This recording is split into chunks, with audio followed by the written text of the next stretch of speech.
దేవునికి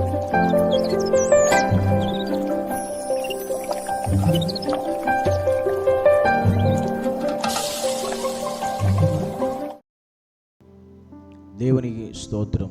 ప్రభును రక్షకుడైన యేసయ్య శ్రేష్టమైన నామములో మీ అందరికీ శుభాభివందనాలు. దేవుని వాక్యాన్ని చదువుకుందాం. లోకాసు వార్త 4వ అధ్యాయం 8వ వచనం.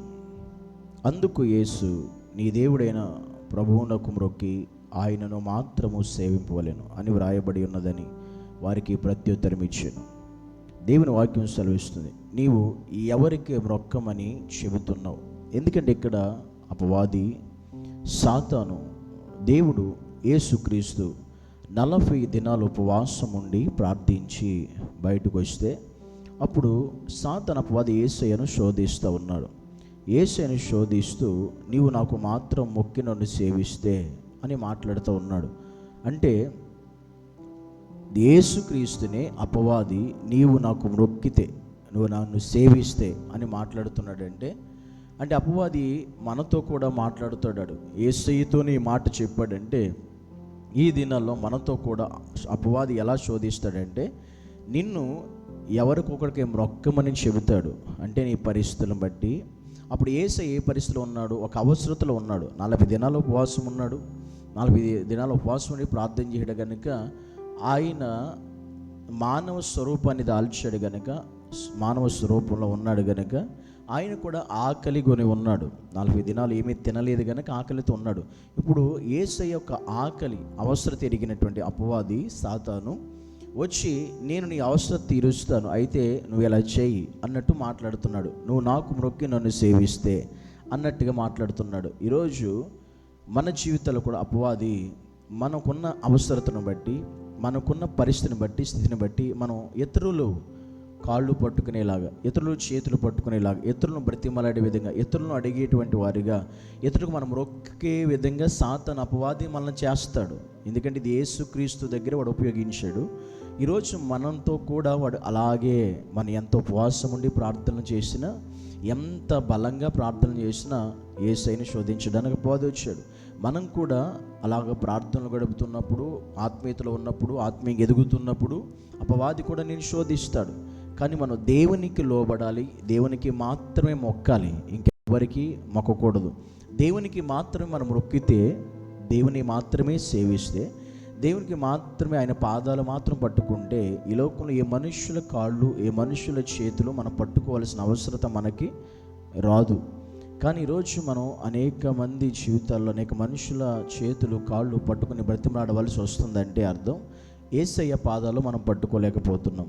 దేవుని పాదాలు ఆయన మొక్కితే, ఆయన సేవిస్తే. అంతేకాని మన పరిస్థితిని బట్టి, అవసరతలను బట్టి ఎవరిని మనం మొక్క అవసరం లేదు, ఎవరిని కొలవ అవసరం లేదు, ఎవరి కాళ్ళు చేతులు పట్టుకునే అవసరం మనకి లేదు. క్రీస్తుని మాత్రమే, ఆయనకు మాత్రం మొక్కాలి, ఆయన మాత్రమే సేవించాలి, ఆయన మాత్రమే లోబడాలి. అలాగా క్రీస్తుకు మాత్రం మనం మొక్కేవారిగా ఉన్నప్పుడు, ఆరాధించేవారిగా, స్తుతించేవారుగా ఉన్నప్పుడు మన పట్ల ఏ దుష్టుడు సాతాను వచ్చినా మనం వాటిని ఎదిరించగలుగుతాం, జయించగలుగుతాం. మనం ఆయన బిడ్డలము గనుక మనము కూడా క్రీస్తుని ఎదిరించేవారుగా, జయించేవారుగా మనం ఉండాలి అని ఉన్నప్పుడు, మనం కూడా ఆ శోధనలు మన జీవితంలో వచ్చిన మనం కూడా ఉపవాసం ఉండి ప్రార్థన చేసినప్పుడు దేవుడు మనకి జయ జీవితం ఇస్తాడు. సాతాను నుండి, ఈ లోక బంధకాల నుండి, ఈ లోక పరిస్థితుల నుండి, ప్రతి స్థితిగతుల నుంచి మనం కూడా గొప్ప విజయం దయచేస్తాడు. అందుకే మనము కూడా దేవుడు యేసుక్రీస్తుని శోధించిన అపవాది మనల్ని శోధించడు అనడానికి లేదు, శోధిస్తాడు. కానీ యేసయ్య వలె మనం కూడా ఆయన వాక్యము ద్వారా మనం జయించే వారిగా మనం క్రీస్తు ఎదుట ఉండాలి. అపవాదిని జయించే స్థితి మనం కలిగి ఉండాలి. అప్పుడు దేవుడు మన పక్షంగా కార్యం జరిగిస్తాడు. కనుక దేవుడికి మాత్రమే మనం సేవించినప్పుడు దేవుడు మన ప్రతి అవసరత తీరుస్తాడు, ప్రతి పరిస్థితిని మారుస్తాడు, ప్రతి స్థితిగతులు కూడా తొలగిస్తాడు, తీసివేస్తాడు. అప్పుడు మనం దేవుని సన్నిధిలో క్షేమంగా ఆయన మహిమ కొరకు జయించగలుగుతాం, సాతాన్ని ఓడించగలుగుతాం. అందుకే మన అనుదిన జీవితంలో కూడా సాతాను ఏ రూట్లో మనల్ని శోధించడానికి వచ్చిన వాక్యం ద్వారా వాడిని జయించే ఆ గొప్ప ఆ కృపను దేవుడు మనకు అనుగ్రహిస్తాడు. కనుక ఆ కృపను పొందుకుని మనము కూడా ప్రతిదినము అపవాదిని, సాతాన్ని జయించేటువంటి వారిగా మనం ఉండాలనేది దేవుని యొక్క ఉద్దేశం, సంకల్పం, ఆయన యొక్క చిత్తం.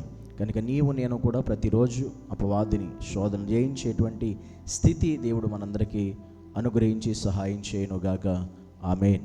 పరిశుద్ధుడా, నీకు వందనాలు, స్తోత్రాలు ప్రభువా. నీ సన్నిధిలో అనుదినము కూడా నైనా ఈరోజు అనేక మంది ఉపవాసాలుండి ప్రార్థిస్తూ ఉన్న అపవాది శోధనలు మా జీవితంలో వస్తాయి.